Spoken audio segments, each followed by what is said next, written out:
السلام علیکم اسٹوڈینٹس، آج ہم جماعت دہم کی درسی کتاب کی نظم نمبر 3 جس کا عنوان ہے آمد صبح اور جو اپنی اصناف سخن کے لحاظ سے مرثیہ ہے اس کے بند نمبر 5 کی تشریح کریں گے، اور یہ بند ہے: اوج زمیں سے پس تھا چرخ زر جدی، کوسوں تھا سبز زار سے صحرا زمردی، ہر خشک و تر پہ تھا کرم بحر سرمدی، بے آب تھے مگر در دریائے احمدی، روکے ہوئے تھی نہر کو امت رسول کی، سبزہ ہرا تھا خشک تھی کھیتی بطول کی۔ حل لغت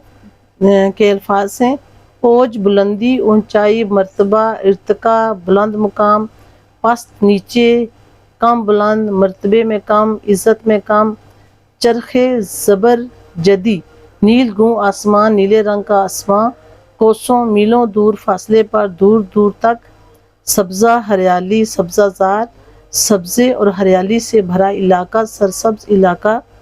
صحرا زمردی سبز رنگ کا صحرا، قیمتی پتھر زمرد کے رنگ کا صحرا، خشک و تر خشکی اور پانی کے علاقے، کرم عطا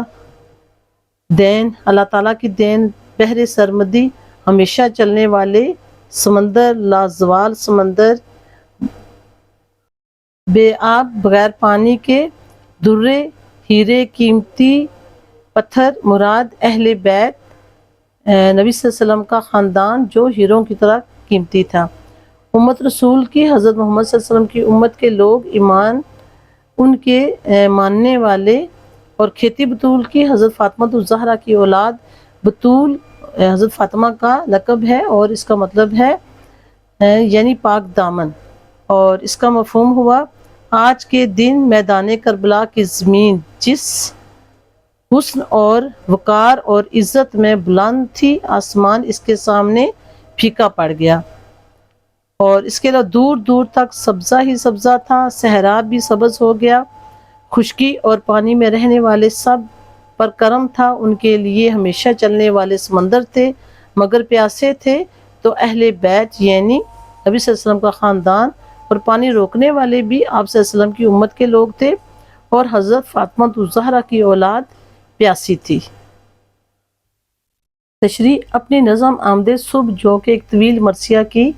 تمہید ہے، اس کے اس بند نمبر 5 کے پہلے شعر میں شاعر میر انیس میدان کربلا کی خوبصورتی اور میدان کربلا کے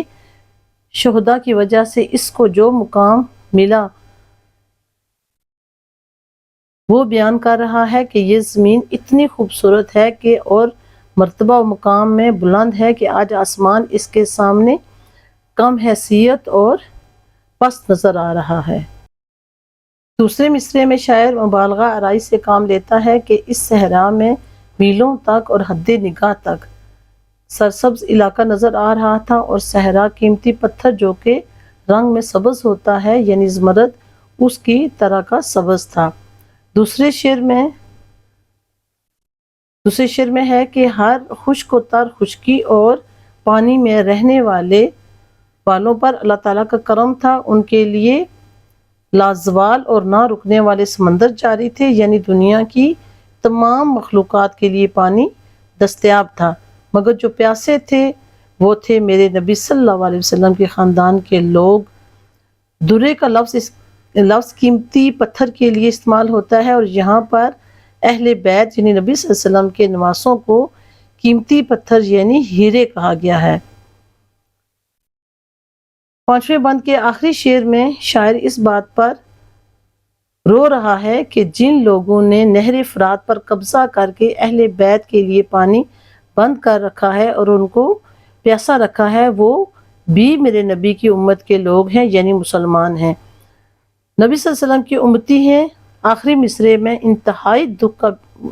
کا بیان ہے کہ سبزہ اور گھاس جیسی چیزیں ہری تھیں، ان کو پانی میسر تھا، مگر اگر پیاسے تھے،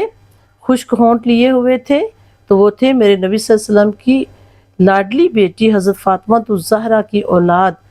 فاطمہ الزہرا جس کا لقب بطول ہے یعنی پاک دامن۔ تو بچوں، اس شعر کا لب لباب یہ ہوا کہ وہ ایسا روز تھا کہ جب ہر چیز کو پانی میسر تھا، لیکن نبی کی امت نے نبی کی اولاد پہ پانی بند کر رکھا تھا، جس پہ شاعر بہت زیادہ دکھ محسوس کر رہا ہے، اور دکھ کے الفاظ میں اس نے اس شعر کی وضاحت کی ہے۔ شکریہ بہت۔